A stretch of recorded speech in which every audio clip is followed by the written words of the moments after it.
बिस्मिल्लाहिर्रहमानिर्रहीम अस्सलामुअलैकुम वरहमतुल्लाहि वबरकातुहू। तो कुरान पढ़ना सीखे की जो वीडियो सीरीज़ थी उसका ये पहला सबक है और पहला वीडियो है। आज हम लोग कुरान पढ़ना सीखे की वीडियोज़ शुरू करने जा रहे हैं। तो कुरान पाक को पढ़ना सीखने के लिए सबसे पहला जो तरीक़ा है वो है कायदा।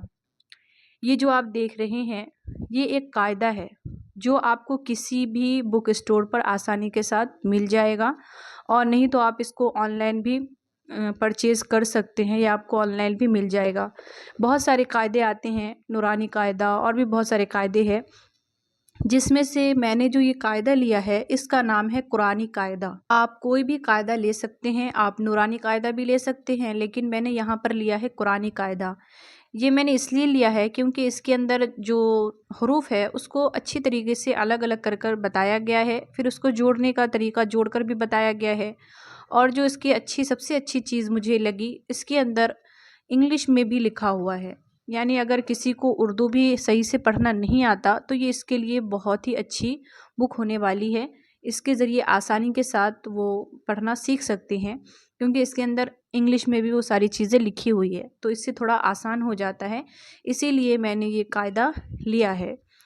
तो आप कोई भी कायदा ले लें जो आपके पास हो। तो चलिए अब हम इसको शुरू करते हैं।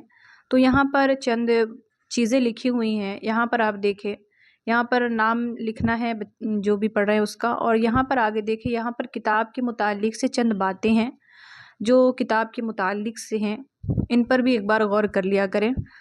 ये हर किताबों में शुरू में चंद बातें दी होती है किताब के मुतालिक, कि इसको लिखने की ज़रूरत क्यों पड़ी, ये किताब किस वजह से लिखी गई, वो तमाम चीज़ें इसमें लिखा हुआ होता है। और ये जो किताब है इसकी शुरुआत यहाँ से होती है। यहाँ पर देखिए आपको लिखा हुआ मिलेगा सबक नंबर 1, यहाँ पर है सबक नंबर 1 मुफरदात। यहाँ से इस किताब की शुरुआत हो जाती है मुकम्मल तौर पर। तो सबसे पहले यहाँ पर अलिफ से लेकर या तक है। जिस तरीके से आप अगर इंग्लिश पढ़ना सीखते हैं तो सबसे पहले आप ए से लेकर जेड तक आपको याद करवाया जाता है, या अगर आप हिंदी पढ़ना सीखते हैं तो अ से लेकर ज्ञा तक आपको पहले पढ़ना सिखाया जाता है। तो उसी तरीके से जब आप कुरान करीम को पढ़ना सीखेंगे तो सबसे पहले आपको अलिफ से लेकर या तक पढ़ाई जाएगी। तो चलिए ज़्यादा वीडियो को लंबा ना करते हुए हम अपनी वीडियो को शुरू करते हैं। तो सबसे पहले आप यहाँ पर देखिए, ये एक छोटी सी दुआ है। हर किताब को शुरू करने से पहले इस दुआ को ज़रूर पढ़ें, इसका एहतमाम ज़रूर करें। मैंने अपनी हर बुक को शुरू करने से पहले ये दुआ पढ़ाई है आपको। जब सबसे पहले हम इस दुआ को पढ़ लेते हैं, रब्बी यस्सिर वला तुअस्सिर वतम्मिम बिल खैर वबिका नस्तईनु या फत्ताहु रब्बी ज़िदनी इल्मा रब्बी ज़िदनी इल्मा रब्बी ज़िदनी इल्मा। ठीक है, सबक नंबर 1 मुफरदात। अब मुफरदात कहते किसको है, इसके आगे तारीफ़ है। तो अलग अलग हुरूफ़ों को मुफरदात कहते हैं। मुफरदात 29 हैं, जैसे अलिफ, बा, ता, सा वग़ैरह।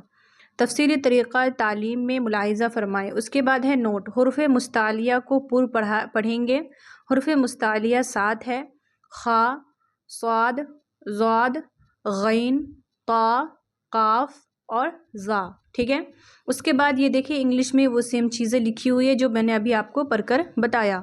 सबक नंबर 1 मुफरदात, अलग अलग हरफ़ों को मुफरदात कहते हैं। मुफरदात 29 है, जैसे अलिफ, बा, ता, सा वग़ैरह। देखिए ये सारी चीज़ें इंग्लिश में लिखी हुई है, तो ये आपके लिए आसान हो जाएगा पढ़ना। अब हम यहाँ से अपने जो सबक है उसको हम शुरू करते हैं। सबसे पहले है अलिफ, इसको हम पढ़ेंगे अलिफ। अलिफ की पहचान ये है कि इसकी कोई अलामत नहीं है, यह सब अलामतों से खाली होता है। ये है बा, बा की पहचान ये है कि इसके नीचे एक नुक्ता होता है। ये है ता, ता की पहचान ये है इसके ऊपर 2 नुक्ता होता है। ये है सा, सा की पहचान ये है कि इसके ऊपर 3 नुक्ते होते हैं। ये है जीम, जीम की पहचान ये है कि इसके बीच में एक नुक्ता होता है। ये है हा, हा की पहचान ये है, ये अलामतों से खाली है, इसमें कोई नुक्ता वगैरह नहीं होता है। ये है खा, खा की पहचान ये है कि इसके ऊपर एक नुक्ता होता है। ये है दाल, दाल की पहचान ये है कि इस पर कोई नुक्ता नहीं होता। ये है जाल, जाल की पहचान क्या है कि इस पर एक नुक्ता होता है। ये है रा, रा की पहचान ये है इस पर कोई नुक्ता नहीं होता। ये है ज़ा, ज़ा की पहचान ये है कि इसके ऊपर एक नुक्ता होता है। ये है सीन, سین کی پہچان یہ ہے، اس پر کوئی نقطہ نہیں ہوتا۔ یہ ہے شین، شین کی پہچان کیا ہے کہ اس پر 3 نقطے ہوتے ہیں۔ یہ ہے صاد، صاد کی پہچان یہ ہے کہ اس پر کوئی نقطہ نہیں ہوتا۔ یہ ہے ضاد، ضاد کی پہچان یہ ہے کہ اس کے اوپر ایک نقطہ ہوتا ہے۔ یہ ہے طا، طا کی پہچان کیا ہے کہ اس پر کوئی نقطہ نہیں ہوتا۔ یہ ہے ضا، ضا کی پہچان کیا ہے کہ اس کے اوپر ایک نقطہ ہوتا ہے۔ یہ ہے عین، عین کی پہچان کیا ہے کہ اس پر کوئی نقطہ نہیں ہوتا۔ یہ ہے غین، غین کی پہچان کیا ہے کہ اس پر ایک نقطہ ہوتا ہے۔ یہ ہے فا، فا کی پہچان کیا ہے کہ اس کے اوپر ایک نقطہ ہوتا ہے۔ یہ ہے قاف، قاف کی پہچان کیا ہے کہ اس کے اوپر 2 نقطے ہوتے ہیں۔ یہ ہے کاف، کاف کی پہچان کیا ہے کہ اس پر کوئی نقطہ وغیرہ کچھ نہیں ہوتا۔ یہ ہے لام، لام کی پہچان کیا ہے کہ اس پر یہ بھی علامت سے خالی ہے۔ یہ ہے میم، یہ ہے نون، نون کی پہچان کیا ہے کہ اس کے بیچ میں ایک نقطہ ہوتا ہے۔ یہ ہے واو، یہ ہے ہا، یہ ہے حمزہ، یہ ہے یا اور یہ ہے یا۔ یا کی پہچان کیا ہے کہ اس کے نیچے 2 نقطے ہوتے ہیں۔ یا 2 طرح کا ہوتا ہے، اس کو لکھنے کے مطلب یا تو ہوتا ہی یا، لیکن اس کو لکھنے کے وقت اس کو تھوڑا الگ ترتیب دیا جاتا ہے، وہ آپ آگے پڑھیں گے۔ تو یہاں پر جو قاف میں نے پڑھ کر بتایا یہ ہے، اس کو کہتے ہیں بڑی قاف اور اس کو کہتے ہیں چھوٹی قاف۔ یہ ہے بڑی قاف اور یہ ہے چھوٹی قاف، ٹھیک ہے۔ اور یہ ہوتی ہے چھوٹی سین اور یہ ہوتی ہے بڑی شین۔ تو یہاں پر میں نے ابھی آپ کو الف سے لے کر یا تک پڑھ کر بتایا، جو آپ نے سمجھا کہ کس طریقے سے ان حروف کی ادائیگی ہوگی، اس کو آپ نے ابھی سمجھا کہ کیسے ان حروف کو پڑھا جائے گا۔ تو بس آپ کو بس یہ الف سے لے کر یا تک کو اچھی طریقے سے پڑھنا ہے اور اس کو اچھے طریقے سے رٹ لینا ہے، ایک دم یاد کر لینا ہے، رٹ لینا ہے زبانی۔ اس سے آگے پڑھنے میں آپ کو آسانی ہوگی۔ یہ سب سے پہلا ہے، بیسک ہے، تو اس لیے آپ کو سب سے پہلے الف سے لے کر یا تک کو اچھی طریقے سے رٹ لینا ہے، یاد کر لینا ہے۔ تو چلیے ایک مرتبہ پھر میں آپ کو اسے پڑھ کر بتا دیتی ہوں۔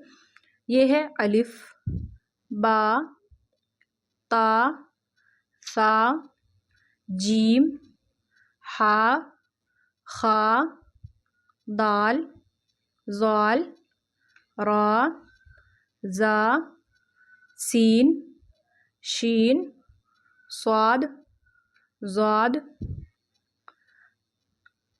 طا، ظا، عین، غین، فا، قاف، کاف، لام، میم، نون، واو، ہا، حمزہ، یا۔ تو بس آج کے لیے بس اتنا ہی۔ آج کا جو ہمارا ویڈیو تھا اس کے اندر آپ کو بس الف سے لے کر یا تک کو اچھے طریقے سے رٹ لینا ہے، یاد کر لینا ہے اور اس کی پہچان کو سمجھنا ہے کہ الف کیسا ہوگا، با کیسا ہوگا۔ اگر کہیں پر آپ کو دکھ جائے تو ایسا آپ کو یاد کرنا ہے کہ اگر آپ کو کہیں پر یہ حروف دکھ جائے تو آپ فوراً پہچان لیں کہ یہ الف ہے، یہ با ہے، یہ تا ہے، یہ سا ہے، اس کی آواز کیسے نکلے گی، وہ تمام چیزیں آپ کو اچھے طریقے سے آ جانا چاہیے۔ تو آج کے سبق میں بس اتنا ہی۔ انشاءاللہ ہم ملیں گے اس کے نیکسٹ پارٹ میں اور اس میں ہم آگے کا سبق پڑھیں گے۔ تو آج بس آپ کو اس کو اچھی طریقے سے رٹنا ہے، رٹ کر یاد کر لینا ہے اور حروف کو ایسا پڑھنا ہے، ایسا رٹنا ہے کہ اگر کہیں پر آپ کو یہ حرف دکھ جائے تو آپ فوراً پہچان لے کہ یہ جیم ہے، یہ صاد ہے، یہ طا ہے، یہ حروف آپ فوراً پہچان لے، ایسا آپ کو یاد کرنا ہے۔ اور دوسری چیز آپ کو اس کو زبانی یاد کرنا ہوگا کہ مفردات کسے کہتے ہیں، اس کو آپ زبانی یاد کریں کہ مفردات کہتے ہیں، الگ الگ حروفوں کو مفردات کہتے ہیں۔ اور مفردات کتنے ہیں تو 29 ہے۔ 29 کون ہے؟ الف سے لے کر یا تک۔ اس کو آپ زبانی یاد کریں اور اس کو بھی آپ زبانی یاد کریں، الف سے لے کر یا تک کو بھی۔ تو آج کے لیے بس اتنا ہی۔ انشاءاللہ ملیں گے اگلے سبق میں، تب تک اپنا خیال رکھیے گا اور دعاؤں میں یاد رکھیے گا۔ اللہ حافظ۔